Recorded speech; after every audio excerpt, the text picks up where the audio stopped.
Welcome to Tips for the Transition, where we have deep, meaningful conversations about life. We talk about how significant changes like divorce, grief, and career change can affect us, our family, our relationships, and our work, and how to move beyond them. I'm your host, Maria Tomás-Keegan, certified career and life coach for women, and I'm here to support you through the messy seasons of life so you can answer big questions like who am I now and how do I move on from here? If you're ready to consider new options, be inspired, and meet incredible women who are on this life journey with us, you're in the right place. You'll find something in each episode to give you hope and encourage you to move from panic to powerful, from rocky to resilient, and from upside down to right side up. This is Tips for the Transition.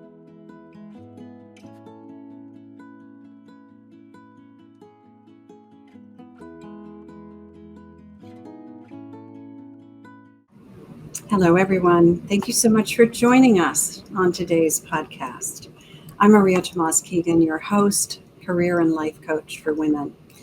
Now, I am passionate about a couple of things when it comes to working with professional women. And the first thing is helping you create a life and career that fulfills you, because you don't deserve to stay stuck where you don't belong. And the second thing is introducing you to fabulous women on this podcast who are resources for you, and they are role models as well. They bring us ideas to explore that may share some different approaches to career transition, different practices, and some tips. So if something strikes a chord while you're listening today and you want more information, check out the show notes below. So that they will give you ways to connect with us, to follow us, to subscribe. And I'd love it if you would share a comment. Tell us what resonated with you most. So this conversation today hits my heart on several fronts, and it fits this podcast's mission to a T. We're going to talk about the delicate balance of being a professional woman and a caregiver, seeing a need and building a business around it, and the stigma around asking for help when we need it most. Because we must have open and honest conversations at home and at work about the impact that caregiving has on us, I invited Kelli Bradley to join us. She will share her story and her expertise and hit on all those topics I mentioned. Kelli is founder and creator of The Devoted Daughter, an organization helping women find solutions to care for their aging parents. After landing the role of family caregiver, Kelli saw a need in her community to help others in the same boat. Her next professional endeavor, therefore, was owning and operating an in-home care company where she served hundreds of families over 11 years. Now, Kelli has a unique perspective on caregiving. It's the combination of caring for family members herself and then hiring, training, and managing a professional in-home care company. And those gave her invaluable insights. We're going to get to some of those today. She serves her clients through workshops, speaking events, and digital courses, and published her first book, Always Her Daughter, which is part memoir and part caregiver manual. So as a caregiver myself, I'm looking forward to having this conversation and kind of pulling back the curtain with Kelli. So she calls herself the accidental caregiver, and I get that. Welcome, Kelli. Thank you so much for joining us. Thanks for having me. I'm excited to be here today. It is my pleasure to have you. It is a conversation that I've been looking forward to because I have it with a lot of people because I am a caregiver myself, but you're a pro at this. So I would love for you to share the Cliff Notes version of your story and how you became an accidental caregiver. Well, first of all, I don't think any of us as children are thinking to ourselves, oh, I'm going to care for my parents someday. We know we'll be there for them, and we know we'll be involved, and we hope we'll transition throughout our lives as we all age. But for me in particular, my mom had diabetes, and everything that could go wrong did go wrong with her body. That it's a dreadful disease, and it ravaged her. And slowly but surely, she started to need more help. And I think that's where a lot of us find ourselves getting tripped up in this. It starts out slowly of, oh, can you pick Dad and I up? We need a ride. It's going to get dark earlier. And that's what happened to me. But I was pretty young when this started. I was in my 30s. And I think for most folks, this begins in their 50s. So I found myself in a place where nobody really understood it. They didn't really get how much was involved. And as I said, little by little, it started to become more and more and more. And then it started to really take over my world. And I was working at the time, I was traveling, and I knew I needed to make a career shift because I had to spend more time with my mom. And she was still independent and feisty enough to make her own decisions. So we as a family, we didn't want to interfere with her decisions. And that's where, as you said, Maria, that delicate balance kind of comes in. Where do you sort of start to step in, and where is it like none of your business? Mhm. So as time went on and her situation became more complex, I started to think to myself, there's other people that are, as you said, in the same boat that I am. And maybe I could be of help to them. Maybe I can provide support and resources and assistance. I get this. I live this to the core of my being every day. And that's what led me to start become involved with in-home care. And I was actually a part of a franchise system. And I selected that because I wanted to spend time with people in my community. And I knew I needed that additional support for paperwork and processing and really building the business so it could sustain itself and I could focus on my gifts. And that was really that face-to-face interaction with the clients and their families. Thank you for doing that, because so many of us need that kind of support and we don't even know it. We don't even know what we need. We don't know what questions to ask. And as women, we're often the first to jump in, right? To help family and friends. Yeah. So when that happens, that, a loved one or a parent needs the kind of care, how do we find the balance? I hate that word. I don't use it very often, but in this case, there's use the word I love to use, which is harmony. How do we find the harmony in taking care of ourselves, taking care of everyone else while we're managing a career? Well, I think it's tough. And at first you don't. You've got, as you said, we're the first people to jump in. It's like, I'm going to get on a plane. I'll be there right now. What do we need to do to get this resolved? Especially as professional executive women, we're used to having some control over what the outcomes will be. We're able to plan. We're able to put a strategy together. And I always say to people, best laid plans can change on a dime. So you might think you have a plan and you might think you can execute that plan, and then something railroads you. You get off track for whatever reason. So I think the harmony is found in time, and you've got to be able to be a little bit flexible.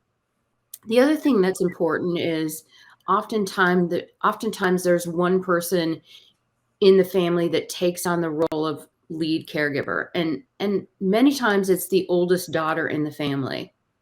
And that person feels kind of the brunt of everything. And maybe it's, the financial support, or it's, the traveling or what have you. But I always like to remind people that others can bring skills to the party. So for me, in my case, for example, I'm more of a doer. And my sister-in-law is a really patient listener. I'm not as good at that. But that brought a lot of value in. Maybe somebody cooks, maybe someone has little kids and they can't be there as much, but in a couple years, their time will free up more. So it's not always about the person who's contributing the most right now. It is harmony over time and Yeah. allowing yourself that, like, a commitment. I paid a personal trainer in advance because I knew that if I paid for that time for myself, I would be much more likely to go than if I just tried to jump into a class or do something at home. Oh, that's a brilliant idea, because it's so easy for us for that time to slip away and get filled with some other more urgent matter. And then we don't take care of ourselves as we need to. And what's going to happen in an hour? I mean, Right. but when you're in the middle of chaos, an hour is like, oh no, I just need to drop everything and go. Yeah. And, if necessary, make sure that there's somebody there or available in case something does happen. Mm-hmm. And you're only, a cell phone call away, right? Yes. Yeah. I love what you said about tapping into other people's gifts. So you're not as patient or as good a listener, but you're the doer. Mm-hmm. And your sister-in-law was able to fill that other space that was very important for your mom, probably, Mm-hmm. to be heard, right? Absolutely. Yeah. So and there are so many other gifts. If we just think about who do we know who can help us and what can they bring to the party that we need, that the person we're caring for needs, that is harder for us to give, or we don't have as much time to give, so we're not doing it as well as we might like to. I love that idea. I think that's so important. Well, and oftentimes if there's a diagnosis or something changes or shifts, people scurry around to help initially. Yeah. And then over time, they sort of fade away. And I think there's a couple of reasons for that.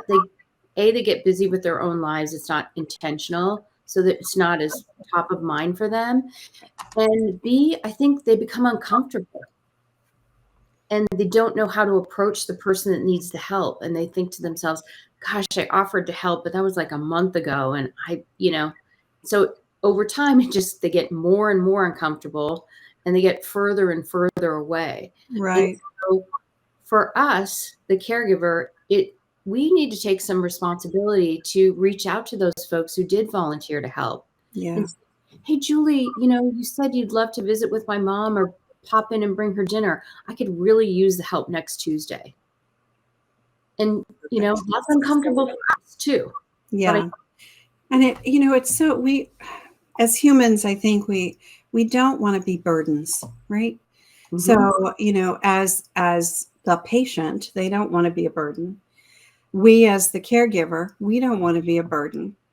And people who are there to help don't want to be a burden. So, we're all thinking we're burdens. Mm-hmm. And no one is reaching out and saying, how can I help? And you're so right about, when something first happens, everybody's there. It's like when we lose someone, right? They're all there for the viewing and the celebration of life and the weeks maybe after. And then everyone's back to their lives and we're still left in grief. Yes. With no one. And it's hard.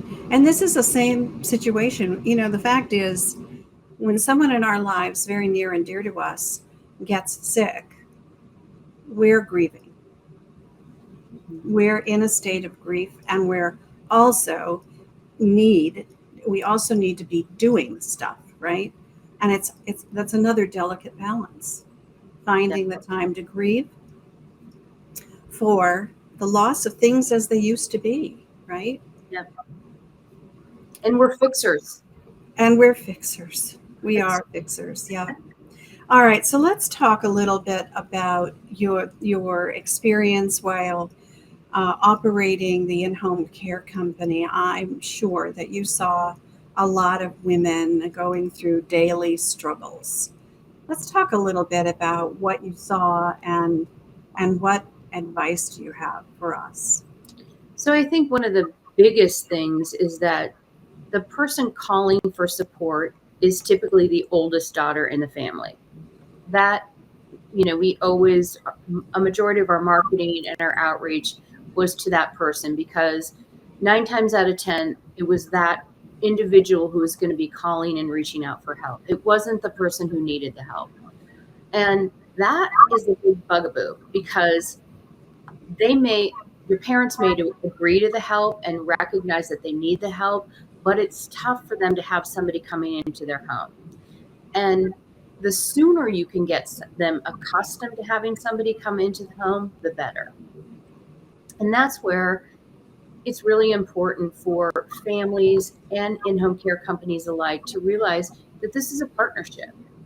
It's an awkward moment for a family to call me into the home and for me to sit down with them for 45 minutes or an hour, and then a couple days later come back and introduce another new person into the home. And it takes time to develop that trust and that rapport and that relationship. But I say getting someone in there sooner rather than later is important, because as people age and their needs increase, or maybe they are diagnosed with a dementia-related illness or heart disease or diabetes or something like that starts to limit them in certain ways, knowing them sooner allows you to go with them on that journey, especially someone living with a dementia-related illness. Yeah. Oftentimes they'll say things like, I want to go home. I just want to go home. And what you have to remember is you don't know what they're referring to. Are they referring to their childhood home? Are they referring to their grandparents? Are they referring to the home that they raised their children in? So you have to be a detective. And so if you know the person a little bit before the disease progresses, it allows you to access that information and say, tell me about that. Tell me about that home. Where a lot of people put up the fight. It's like, they push against the other individual, even when getting care. Pushing against somebody doesn't usually result in the outcome that you were looking for. So I always say everyone wants to be heard, whether their expectations are realistic or not. Yeah, I love that we have to be a little curious, right, about what they really mean by what they say, rather than jump to conclusions and think we know. Mm-hmm. And engaging them in a conversation about it just kind of eases the tension and allows them to kind of just convey what they're thinking. Yeah, so important. And just knowing and recognizing that our parents are changing, and like we were just speaking about, it's a little bit of a loss. They're not able to maybe do the things that they used to do. So we just need to be grateful that they're here and appreciate what they can do and not worry about what they can't do anymore. Right. And that's why I talk about this. It's kind of an evolving state of grief, because we remember what it used to be like. And if dementia is involved, they don't. And we've lost who they used to be to us. And that's a hard thing for us to deal with sometimes. And then we get very impatient, because what we want, right, our wants are that, we want it the way it used to be. Yeah, absolutely. And I think we fall back into our God-given roles too. It's like, I fall back into being the oldest sister, bossing my brothers around. It's like, no, I know, and it's just easy to slip back into that communication pattern. And we do the same thing when we're interacting with our parents, right? Yeah. Fall back into that role, and it's hard to pull ourselves up sometimes and say, okay, I'm a grown woman. I can handle this. And we can talk about this as adults now. Right. Yeah. And that Yeah, that's so important to try to create that common ground Mm-hmm. so that the conversations don't get so emotional and heated and yeah. You know, you talked about what if a loved one refuses the help. I remember when I'm caregiver for my husband, and a while ago now, about a year ago, um, he went into a real slump health wise, and I needed help, and he needed help. And what the way I presented it to him, and thankfully his mind is perfectly fine. Mm-hmm. That's a blessing and a curse, by the way. But Yeah.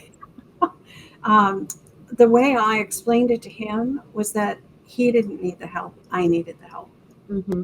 and he was very amenable when I positioned it that way. But this is not. I'm bringing help in to help me, so that I have more time to help him, Mm-hmm. and that was accepted. So that might be another way that you can Yeah. talk to them. Every family is different. I mean, this is such an individual thing. It is. So it's really important for the in-home care company to have that relationship with the family and understand what's acceptable and what isn't, and be partner together, Yeah. Yeah. because especially when family is not in the area or the person may not have family. I mean, we in a lot of cases became an extended family of the people that we were caring for. That's right. That's right. And you know, that's honestly that's what happened to me because we don't have any family close by here. Mm-hmm. So it was our extent. Absolutely I can resonate with that. Absolutely became and the woman who came in was fabulous, and she was our go-to Mm-hmm. with whatever we needed. So it was great support. Thankfully, we don't need that right now. His health has improved, but yeah, it's so important to reach out for help. So let's talk for a minute about um, how overwhelming it can become. What's the best way for us to deal with that, and to talk with family and friends and even our loved ones if we can, to kind of plan things out so that we can reduce the overwhelm. Well, 40% of people say they never plan to have this conversation with their parents. Of And course. the main reason they cited was it's none of my business, and I'm afraid that I'm going to damage the relationship with my parents. And it's a conversation that is not a one and done. And I've heard families say, we're all going to be together over the holidays.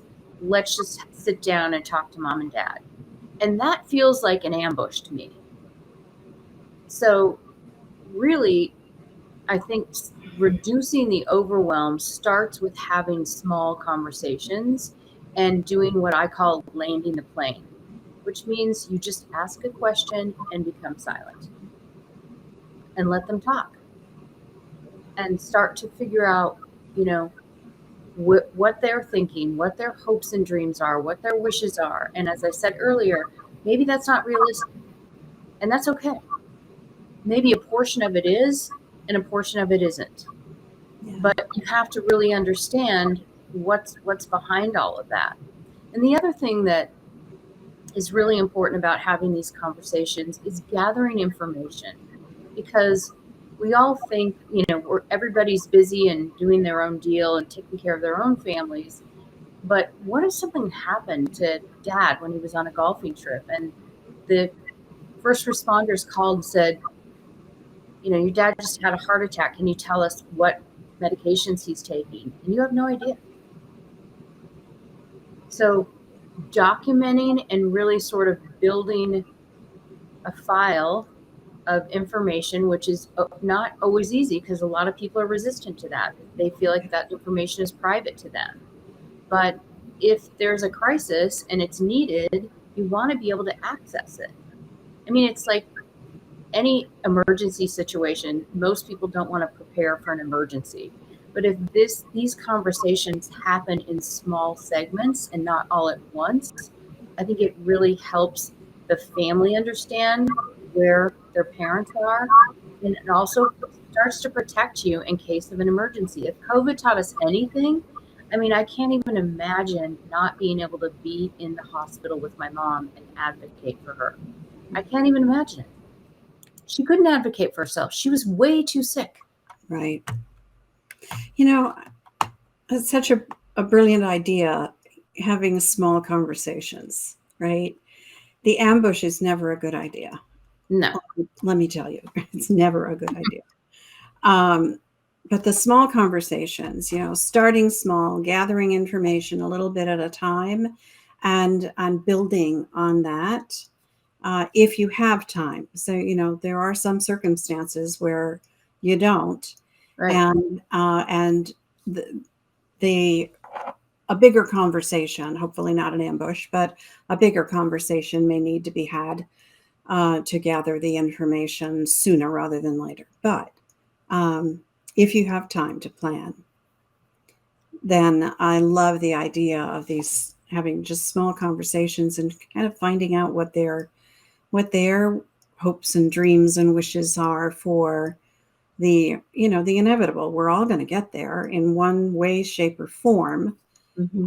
Wouldn't it be lovely if we all got there in a healthy state? It's not likely, but it would be lovely. Well, So, at the daughter, we have what's called a circle of care. And the idea behind that is, and this is where I think that documenting kind of comes in handy. So the people at the center of the circle are people that you would call in the middle of the night in case there's an emergency.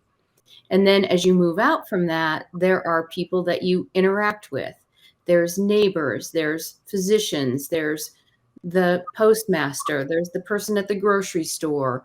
And just kind of thinking of it in that way and building that list. I mean, just even knowing their neighbors' phone numbers, right? yeah, In case of emergency. Like, I can't get a hold of my mom and I live in New York and she lives in California. I could call June and just have her just run over and check on her. But it's building those relationships and gathering that intelligence that I think is really, really important. Yeah, I love that circle of care and thinking about it as kind of a target, right? So the people in the very center are the people closest who are really involved in the day to day. And then and I think what's important about that, I talk to my clients all the time about creating that, I call it your personal board of directors. But in this case, it's creating that network of people who can support you and your loved one who is struggling right now, and letting them, here's the key, I think, letting those people that you want in your circle know that they're in your circle. Yes. And yes. that you're going to reach out at it. So June, it's my mom's name, by the way. It's so interesting you said that. So if you call June knows you might call her from New York, and say, I can't get a hold of my mom, please check on her. She knows that that call may come someday. That, I think that's important, that you involve them and let them know that they have a role to play. And then it's less likely when you do that, I think, it's less likely that they're going to go MIA on you. Yes. Yes. Yeah.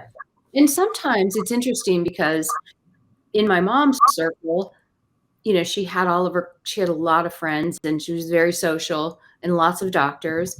But there were also people that were unexpected to me that showed up, like her hairdresser and the lady that did her nails. I mean, these were people that were definitely in her circle of care, but, not real close friends, but caring, kind-hearted individuals. Yeah. Yeah. And so I think we can't be closed-minded or judgmental. We need to just be open. And I lack of companionship is worse than smoking 15 cigarettes a day. So having that social engagement and continuing that and encouraging that is very, very important. Yeah. Yeah, I think that's so true. Human connection. I don't think we can negate that. It is so important for all of us to be able to reach out and literally reach out and touch someone and be touched back. Mm-hmm. There's so much value in that, and it just feeds our souls. Yes, it does. Yeah. All right, so let's talk about some resources. What if this is a situation I have here? I want, and my husband wants to remain at home, cared for at home. But we need resources for that. And then we need to understand what the long term possibilities are. So, how do we plan for that, and what resources are available for long term care and caring at home? Well, I think the first thing I want to say is that when you're dealing with an in-home care environment or home health, each state has different rules and regulations. So it's really important that you understand what can and cannot be done. So I'll just give you an example. In the state of Oregon, we have RNs that are on staff, and they can help caregivers with tasks of nursing. In the state of Kentucky, you're not even allowed to give medications. So it can be the care that's available to you can be very different depending on where you live. So that's like step one. You really need to understand that. And the best place to go for that information is really your state government website, or you can also ask your primary care physician or a social worker who works in the office of the primary care if they can give you information on that or direct you to the best place.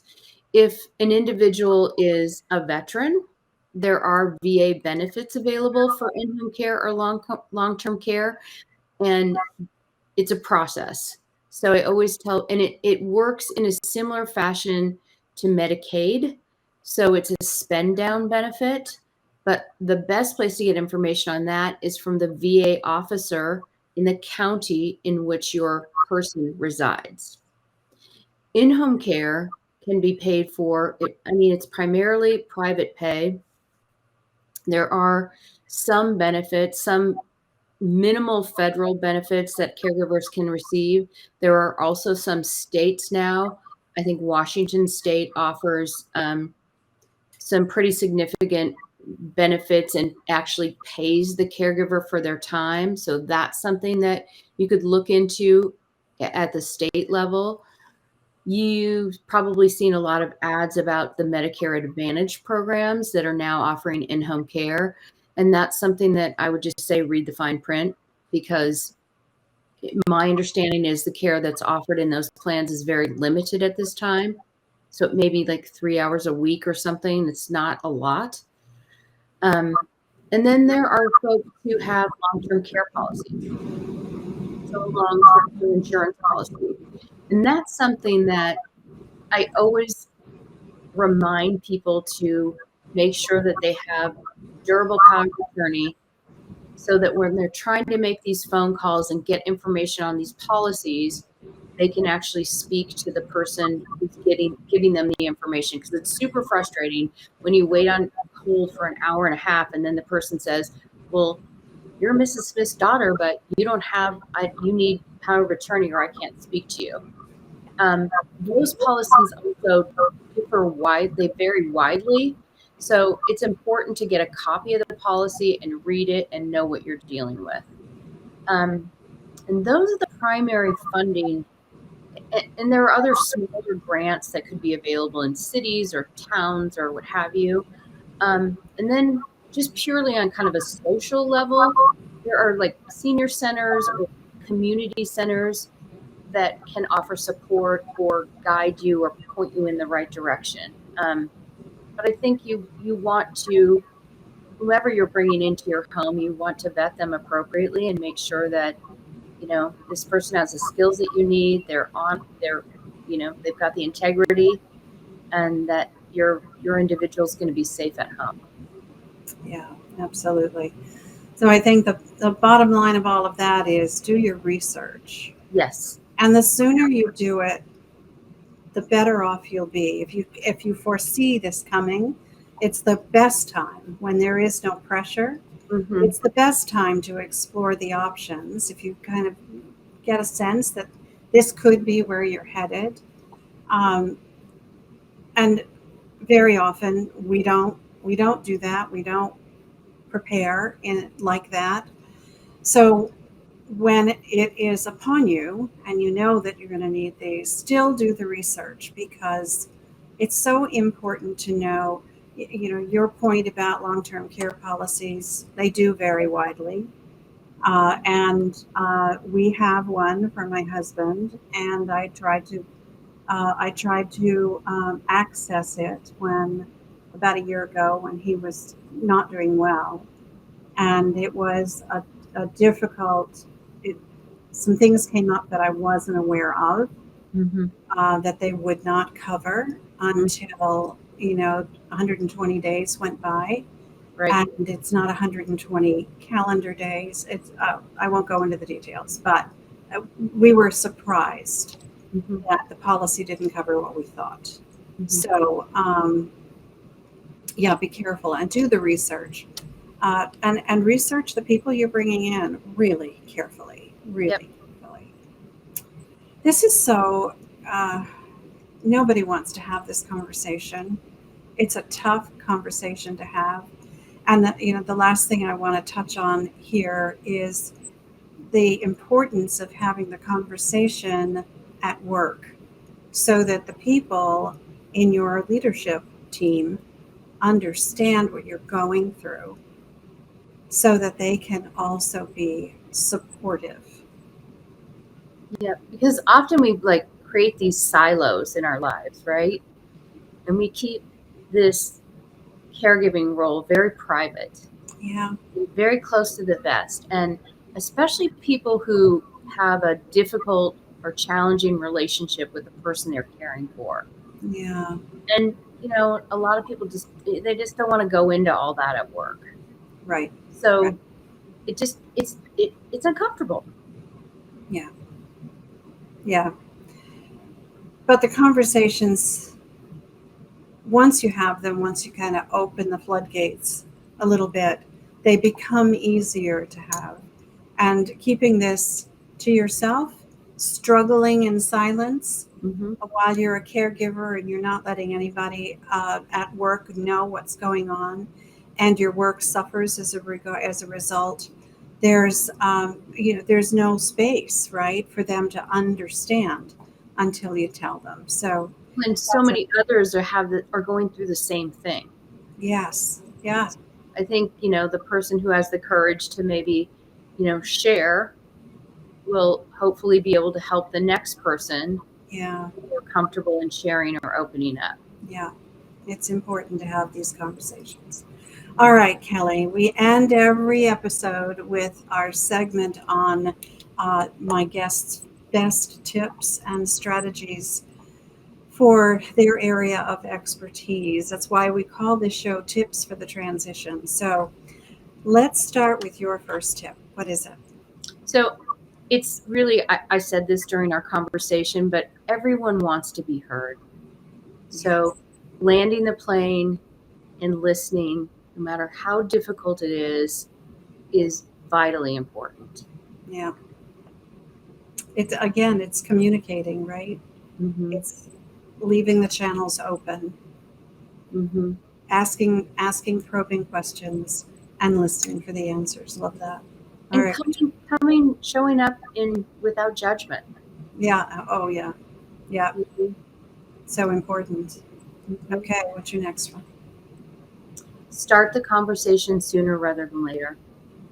And as we said, it's the small conversations, Yeah. building intelligence, and without someone feeling like they're being attacked or ambushed. It's just information gathering so that, as time goes on, you have what you need. Yeah. Yeah. We've talked about some really important stuff. Do you have a third tip for us? I think it's really just it's do your homework, as we were just talking about. Get the research done, because as you said, if you start that process in the middle of a firestorm, it's going to be much more difficult. And those, gathering insurance information and long-term care information, it can be, I can't tell you how many times I've just said to my clients, just let me do it for you. Just Yeah. let me And sit on the phone. making decisions like that under such duress Mm-hmm. doesn't bode well for making a sound, well thought out, well researched decision. Mm-mm. Yeah. So, we're most of us are probably going to go through this in one way, shape, or form in our lives. So Yeah. knowing what to prepare for now, just Mm-hmm. thinking about it, gathering some information now before anything happens, having little conversations now, not a bad idea. Yeah, just small steps. Yeah. Just start to take the small steps. Yeah. Before you become an accidental caregiver. Yeah. Correct. Yeah. Yeah. Oh, Kelly, I really appreciate your being here and sharing your expertise and your insights. This has been, I think, a very valuable conversation. I hope for a lot of people who are maybe not having those conversations, and they maybe will be inspired to do that now. So I really appreciate your being here. Thank you so much. Yeah, thank you. It was great. And I would love to, I'm sure there are other people who are going to want to reach out to you. What's the very best way for them to do that? Through the website, and it's devoteddaughter.com. TheDevotedDaughter.com. I love the name, The Devoted Daughter. Yes. Yes, you are. Thank you. Kelly, thank you so much. I really You're appreciate welcome. you. Have an awesome day. Yes, thank you. Mm-hmm. And for those of you who are watching and listening, I really appreciate your being a part of this community. So if you enjoyed this episode, if you got something out of it, please leave us a comment, share what resonated, or click a star if there is a star rating where you're watching or listening. We'd love to hear from you. I love creating and sharing resources for professional women. I said that at the top of the show. Those women who may feel stuck in their careers or in some aspect of their lives. So, if something in this episode resonated with you, it struck a nerve, it raised a question, and you would like to chat with someone about it, reach out and let's have that chat. You'll find links to find Kelly and me in the show notes below. And I invite you to continue this conversation in my private Facebook group called the Career Transition Roadmap. You can find the link for that below as well. So join me next Wednesday for another inspiring conversation with a fabulous woman guest. Because you know what? I believe it's our time to thrive. So let's thrive together. Until next time, I'm Maria Tomás-Keegan, helping you turn transition into triumph.